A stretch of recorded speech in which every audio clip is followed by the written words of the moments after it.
we have Howard Lutnick of Cantor Fitzgerald very graciously giving up more time with Bob Pisani. They're down at a very important conference. And Howard, we just want to recap. Basically, you're saying, you know, the Treasury market is where you need to be right now because of what's going on. But eventually you agree that with JimRogers that interest rates are going to go up. But Jimmy's arguing, Howard, that you know, hard commodities are the place to be. And that's why China's doing exactly what it's doing. Well, I'm really not saying it's treasuries are the place to be. I'm saying you shouldn't be so afraid of them the way Jimmy's saying. Commodities are going to be a good place, but I think, again, the stress on the economy coming in 11 with commercial real estate falling apart and leveraged buyout loans falling apart is going to constrain all these inflationary fears. You know, they're just too early. And I really think there's serious risk to the economy coming in 11 and 12. Do you think that financial Armageddon, which is what we were looking at back in September and October, you think that's off the table basically now? No, I think commercial real estate has not taken the bite yet. It's coming in 11. I think the leveraged buyout loans, think of every one of those deals. Your point is that rates, it's not that rates aren't going to rise, it's that they're going to be constrained from rising too much because of the leveraged buyouts coming. Exactly right. It's just commercial real estate falling off a cliff and leveraged buyout loans falling off a cliff are really going to harm this economy in 11 and 12. Bill wants to ask you a question too, Jimmy. Howard, you're bad for my nervous system, I tell you, with the stuff that you're yattering about.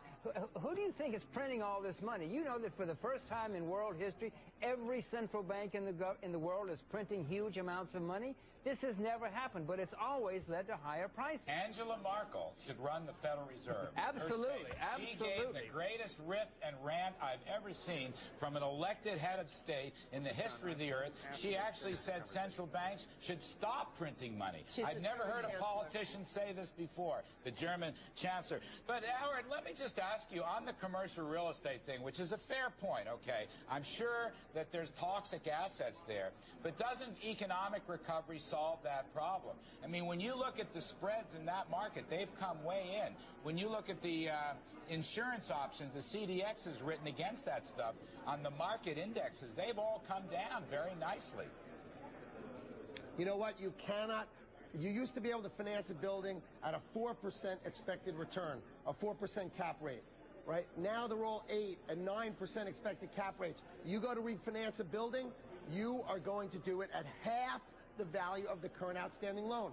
Good tenants paying their bill, right? Paying their lease. But I tell you what, you finance it at $500 million, like the Pearson building that Harry Macklow had at auction. Right, you finance it up here, and now you can only finance it down here. When that goes ripping across America, the numbers that are not in banks' numbers right now are going to be huge. And then you level on top of that in 2012, all those leveraged buyout deals from 06. Think of every private equity deal in 06. So what you're saying, it's going to constrain. If I adopt your point of view, I'm not sure I'm quite so bearish, but let's say you're right. You probably know more about it than I do. That just means the Fed's going to keep pumping more. They'll probably wind up buying commercial mortgages. And I want to ask JimRogers about it, which is a key point here. Look at, when I listened to Bernanke yesterday, I don't know what you heard, but is he an independent central banker, Jimmy? I'm getting real worried about that. He's buying up treasuries. He's buying up mortgage-backed securities. He's buying up asset-backed securities. Is he really an independent guy? And you know what? Before you answer that, Jimmy, I know, Howard, I hear you have to go. I know you have other commitments,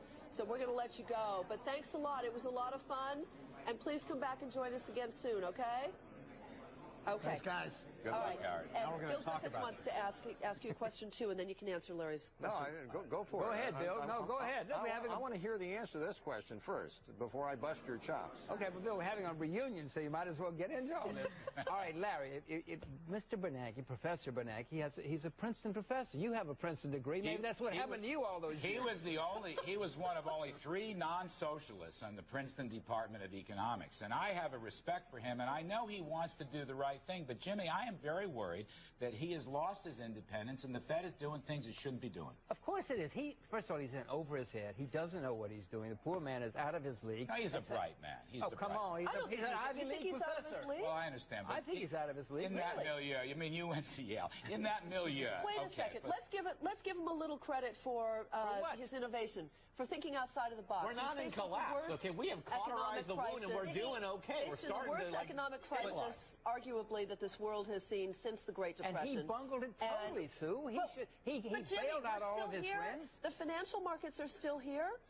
They would still be here. We've been having financial crisis for a few hundred years. I got it. And the world Wait, has survived. hold this thought. Everybody stay right here. Nobody moves. I like this power.